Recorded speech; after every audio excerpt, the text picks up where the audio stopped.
नमस्कार मु doctor Shubhankar Mishra senior neurologist associate professor neurology hi tech medical college Bhubaneswar एवं दी न्यूरोन क्लिनिक कटक। मुझे आपन को फिट्स रोग बा अपस्मार रोग बा केते मिर्की रोग कहती विषय किसी कहबी।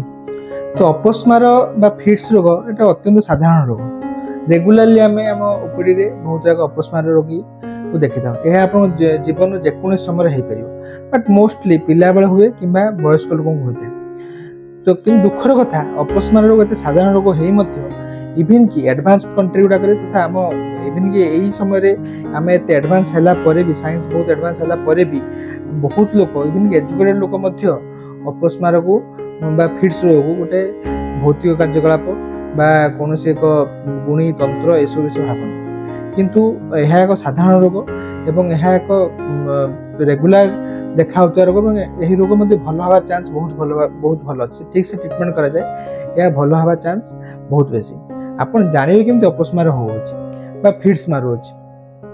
जदि आप देखले सडनली गोटे लोकरे हाथ मुठी मुठी हो गला कि दांत बाटी पड़गला कि पाटरू फेण बाहरला कि मुंड बंका हो गला कि झटका मारला कि से सडनली तार आखिड़ा उपरक हो गला कि से पड़ जाई बेक बंका हो गला कि तार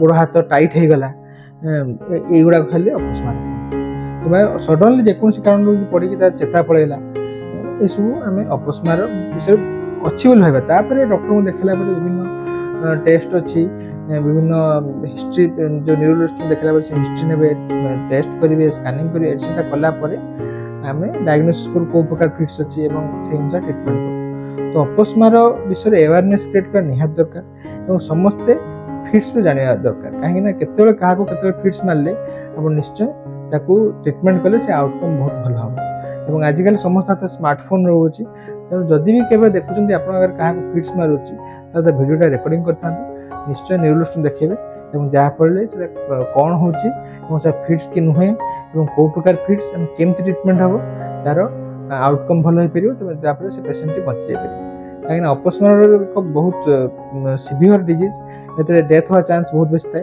ये आप ठीक से ट्रिटमेंट करेंगे तार जीवन टी बची जाए। धन्यवाद।